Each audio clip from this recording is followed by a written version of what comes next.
नमस्कार बच्चों, मैं रेशमा ब्रिजलाल जिंदल डीएवी स्कूल जाखल से। आज हम कर रहे हैं 11वीं कक्षा की पुस्तक आरोह भाग 1 का पहला पाठ नमक का दरोगा। इसके जो लेखक हैं बेटा वो हैं प्रेमचंद। इनका जन्म 1880 ईस्वी में उत्तर प्रदेश के लम्ही गांव में हुआ। इनका मूल नाम धनपत राय था। इनका बचपन अभावों में बीता। इन्होंने स्कूली शिक्षा पूरी करने के बाद पारिवारिक समस्याओं के कारण बीए तक की पढ़ाई मुश्किल से पूरी की। अंग्रेजी में एमए करना चाहते थे, लेकिन पारिवारिक जिम्मेदारियों को पूरा करने के लिए इन्हें नौकरी करनी पड़ी और गांधी जी के असहयोग आंदोलन में सक्रिय होने के कारण इन्हें सरकारी नौकरी से त्यागपत्र देना पड़ा। राष्ट्रीय आंदोलन से जुड़े रहने के बाद भी उनका जो लेखन कार्य है वो सुचारू रूप से चलता रहा। ये अपनी पत्नी शिवरानी देवी के साथ अंग्रेजों के खिलाफ आंदोलन में हिस्सा लेते रहे। इनके जीवन का राजनीतिक संघर्ष इनकी रचनाओं में सामाजिक संघर्ष बनकर सामने आया, जिसमें जीवन का यथार्थ और आदर्श दोनों थे। और इनका बेटा जो निधन है वो 1936 ईस्वी में हो गया। बच्चों, अब ये है पाठ का आपका सार। ये कहानी नमक का दरोगा प्रेमचंद की बहुचर्चित कहानी है, जो आदर्शोन्मुख यथार्थवाद का एक मुकम्मल उदाहरण है। यह कहानी धन के ऊपर धर्म की जीत, धन और धर्म को क्रमशः सद्वृत्ति और असद्वृत्ति, बुराई और अच्छाई, असत्य और सत्य कहा जा सकता है। कहानी में इसका प्रतिनिधित्व क्रमशः पंडित अलोपीदीन और मुंशी वंशीधर नामक पात्रों ने किया है। ईमानदार कर्मयोगी मुंशी वंशीधर को खरीदने में असफल रहने के बाद पंडित अलोपीदीन अपने धन की महिमा का उपयोग कर उन्हें नौकरी से हटवा देते हैं, लेकिन अंत सत्य के आगे उनका सिर झुक जाता है। वे सरकारी विभाग से बर्खास्त वंशीधर को बहुत ऊंचे वेतन और भत्ते के साथ अपनी सारी जायदाद का स्थायी मैनेजर नियुक्त करते हैं और गहरे अपराध बोध से भरी हुई वाणी से निवेदन करते हैं कि परमात्मा से यही प्रार्थना है कि वह आपको सदैव वही नमक नदी के किनारे वाला बेमुरव्वत उदंड किंतु धर्मनिष्ठ दरोगा बनाए रखे।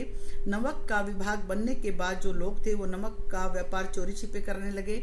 इस काले व्यापार में से भ्रष्टाचार बढ़ा। अधिकारियों के पोबारा थे। लोग दरोगा का पद पाने के लिए ललायित थे। मुंशी वंशीधर भी रोजगार को प्रमुख मानकर इसे खोजने चले। उनके जो पिता थे वो अनुभवी थे। उन्हें घर की दुर्दशा का और अपनी वृद्धावस्था का पता था।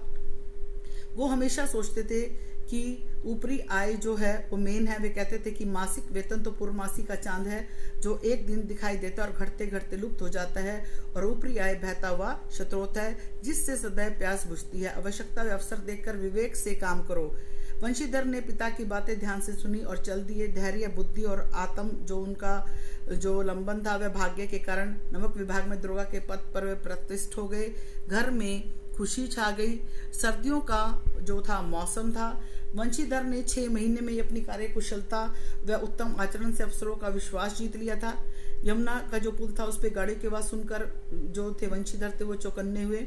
उन्हें गोलमाल की आशंका हुई और जब उन्होंने जाकर देखा तो गाड़ियों की कतार दिखाई दी। पूछने पर पता चला कि ये सभी गाड़ियां पंडित अलोपीदीन की हैं। वह उस इलाके के एक प्रसिद्ध जो थे जमींदार थे। वो सबको ऋण देने का काम करते थे। तलाशी ली तो पता चला कि इसमें नमक है। पंडित अलोपीदीन जो थे वो लक्ष्मी को प्रमुख मानते थे। वह न्याय नीति सबको लक्ष्मी का खिलौना मानते थे। उसी घमंड में निश्चित होकर दरोगा के पास पहुंचे। उन्होंने कहा कि मेरी सरकार तो आप ही हैं, आपने व्यर्थ ही कष्ट उठाया, मैं सेवा में स्वयं आ ही रहा था। वंशीधर जो थे वो ईमानदार थे। उन्होंने कहा कि हम अपना ईमान नहीं बेचेंगे और आपको गिरफ्तार किया जाता है। यह आदेश सुनकर पंडित अलोपीदीन हैरान रह गए। यह उनके जीवन की पहली घटना थी। बदरू सिंह उनका हाथ पकड़ने से घबरा गया। फिर अलोपीदीन ने सोचा कि नया लड़का है। दीन भाव से बोले कि आप ऐसा ना करें, हमारी इज्जत मिट्टी में मिल जाएगी। वंशीधर ने साफ मना कर दिया। अलोपीदीन ने 40,000 तक की रिश्वत देनी चाहिए, परंतु वंशीधर ने उनकी एक ना सुनी। यानी धर्म ने धन को पैरों तले कुचल दिया। चारों तरफ पंडित जी के बारे में निंदा होने लगी। अगले दिन अदालत में भीड़ थी। अदालत में सभी पंडित अलोपीदीन के माल के गुलाम थे। वे उनके पकड़े जाने पर हैरान थे। इसलिए नहीं कि अलोपीदीन क्यों यह कर्म किया, बल्कि यह कि वह कानून के पंजे में कैसे आ गए।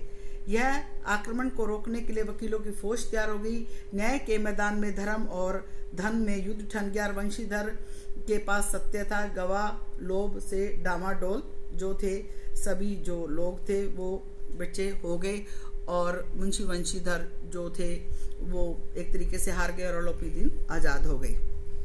बेटा ये हैं आपके जो प्रश्न जो अभ्यास के हैं।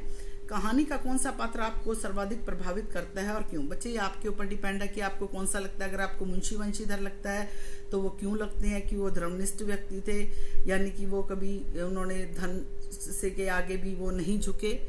अगला जो आपका प्रश्न है वो है, नमक का दरोगा कहानी में पंडित अलोपीदीन के व्यक्तित्व के कौन से दो पहलू भर कर आते हैं? बच्चे एक तो ये आता है कि वो लक्ष्मी के उपासक जो थे वो यही करते थे, उन्हें ये लगता था कि भाई हर चीज को खरीदा जा सकता है धन से। लेकिन दूसरा इसका पहलू ये भी है कि ईमानदारी के वे कायल थे।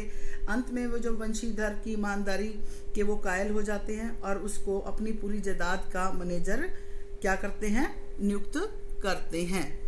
आपका जो तीसरा प्रश्न है वो है कि कहानी के लगभग सभी पात्र समाज की किसी न किसी सच्चाई को उजागर करते हैं। निम्नलिखित पात्रों के संदर्भ में पाठ में आए उस अंश को उद्धृत करते हुए बताएं कि यह समाज की किस सच्चाई को उजागर करते हैं। जैसे वृद्ध मुंशी हैं, वकील हैं और जो शहर की जो भी भीड़ है। जैसे वकील का भी आगे बताइए है कि वकीलों ने यह फैसला सुना तो उछल पड़े कि पंडित अलोपीदीन मुस्कुराते हुए बाहर निकले।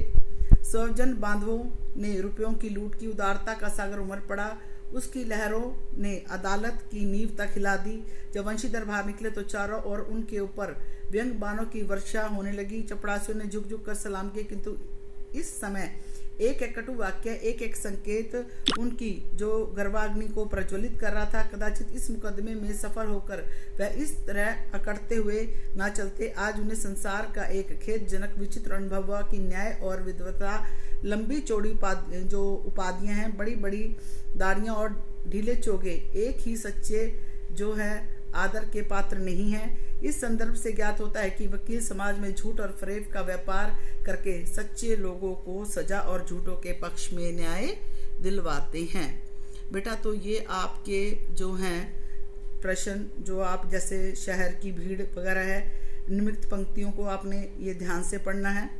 अगला जो आपका 5वां क्वेश्चन है वो है, नमक का दरोगा कहानी में कोई दो अन्य शीर्षक बताए जिस आधार पर स्पष्ट हो। जैसे आप कुछ भी बता सकते हो कि धर्म की जीत या सत्य की विजय या कर्तव्यनिष्ठ दरोगा, ये आप कुछ भी आपका अपना है।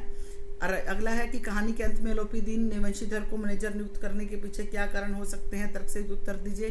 क्योंकि ये आपका अपने आप ने खुद भी देखा है कि वो क्या था, ये तो मानता ही था कि जो वंशीधर है वो कर्तव्य प्रायण, मतलब वो लालची नहीं है और उसको एक ऐसे ही व्यक्ति की जरूरत थी। बेटे ये हो गए आपके जो अभ्यास के प्रश्न, और अब आपने इस कहानी को ध्यान से पढ़ना है, नमक का दरोगा, और इसको प्रश्नों को भी ध्यान से पढ़ना है। धन्यवाद।